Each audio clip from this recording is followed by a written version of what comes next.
લોકસભા ચૂંટણી પ્રચારના ભાગરૂપે ખંભાળિયા તાલુકાના બેરાજા ગામમાં બીજેપીના લોકસભાના ઉમેદવાર પૂનમબેન માડમની ચૂંટણી સભાનું આયોજન કરવામાં આવ્યું હતું। પૂનમબેન માડમે બેરાજા ગામમાં 4 જિલ્લા પંચાયત બેઠકના મત વિસ્તારના આગેવાનો અને કાર્યકર્તાઓની ઉપસ્થિતિમાં ગ્રામજનો સાથે મુલાકાત કરી હતી। આ ચૂંટણી સભામાં પૂનમબેન માડમે વડાપ્રધાન નરેન્દ્રભાઈ મોદીના નેતૃત્વ હેઠળની કેન્દ્ર સરકાર દ્વારા લોકોના જીવનને સરળ બનાવવામાં સહાયરૂપ થતી અનેકવિધ યોજનાઓની ચર્ચા કરી હતી અને ફરી એકવાર ભારતીય જનતા પાર્ટીને જામનગર લોકસભા બેઠક પર જંગી બહુમતીથી ચૂંટવા હાકલ કરી આ હેટ્રિક વિજયમાં જંગી મતદાન કરી સહભાગી બનવા અનુરોધ કર્યો હતો। આ ચૂંટણી સભામાં પૂનમબેન માડમ ઉપરાંત કેબિનેટ મંત્રી મુળુભાઈ બેરા, દેવભૂમિ દ્વારકા જિલ્લાના બીજેપીના પ્રમુખ મયુરભાઈ ગઢવી, પક્ષના વિસ્તારક નટવરભાઈ પટેલ તથા બીજેપીના દ્વારકા જિલ્લાના હોદ્દેદારો, પદાધિકારીઓ, સામાજિક સંસ્થાના આગેવાનો, વિવિધ સમાજના અગ્રણીઓ અને ગ્રામજનો મોટી સંખ્યામાં ઉપસ્થિત રહ્યા હતા। આ તકે પૂનમબેન માડમે આ જાહેર સભાને સંબોધન કર્યું હતું। તેના આ રહ્યા મુખ્ય અંશો। જિલ્લા પંચાયત સીટ દીઠ પ્રવાસમાં આજે જ્યારે આપણી 12 સીટ માં સૌ વચ્ચે ઉપસ્થિત રહેવાનો મને લાવો પ્રાપ્ત થયો છે, ત્યારે લગભગ આમાંથી બધાએ આપણે સૌ રાત દિવસ એકબીજા હારે જોડાયેલા છે। એ પ્રસંગો હોય, પ્રશ્નો હોય, કોઈ કામ હોય, હું એમ કહું કે કદાચ મેં એટલા કામ કરાવ્યા તો એ વાત સાવ ખોટી છે। હું એમ કહું કે આ કામ હું એટલે કરાવી શકી કે એમાં તમે બધા ક્યાંક ને ક્યાંક પૂરા કર્યા તો એ વાત સાચી છે।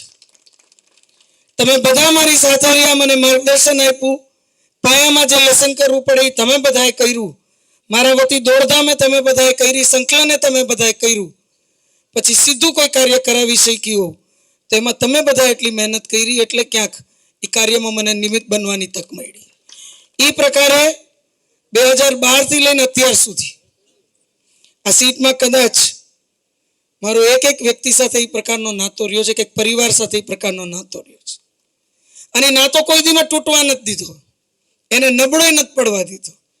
ને તો પહેલી વાર 2014માં હું ખંભાળિયાથી લોકસભા લડવા ગઈ ત્યારે બધા મને કહેતા હતા, મને કે બેન હવે તો ઉડી લોકસભા તમને કેદી મળશું, હવે તો તમે અમને મળશો કે નહીં, હવે એવો પ્રવાસ થોડી થાય સાંસદ તરીકે।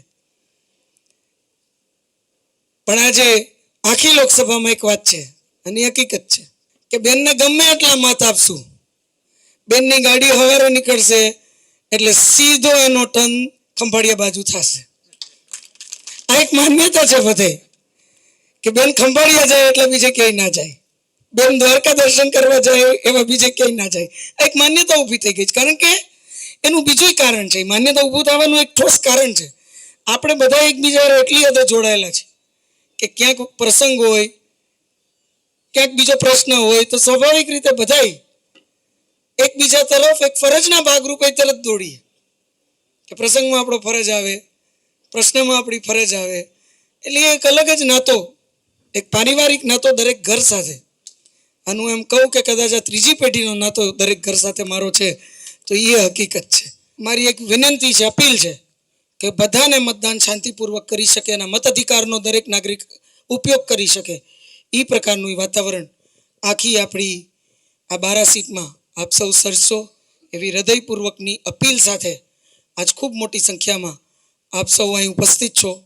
ત્યારે આવી જ રીતે સમરસ રીતે આપણી દિલ્હી સુધી આપણા સમગ્ર પરિવારની નોંધ, 12 સીટની નોંધ આપણે દિલ્હી સુધી કરાવી એવી હૃદયપૂર્વકની હું આપ સૌને અપીલ કરું છું। આવતી 7 તારીખે આપણો દરેક પરિવાર દરેક બૂથમાં પોતાનો આશીર્વાદરૂપી મત કમળમાં નાખી અને હું આ પંથકની દીકરી તરીકે મજબૂતીથી ફરીથી આ ક્ષેત્રનું પ્રતિનિધિત્વ કરી શકું એ પ્રકારનું પરિણામ આપ સૌ સર્જો એવી હૃદયપૂર્વકની આપ સૌને અપીલ સાથે ફરીથી એક વખત ક્યાંય કોઈ યુવાનો ગેરમાર્ગે દોરાયેલા હોય તો એને પણ સાચો માર્ગ તમે બધા ચીંધાડશો એવી એક લાગણી આપ સૌ વચ્ચે મૂકી હું વિરમું છું।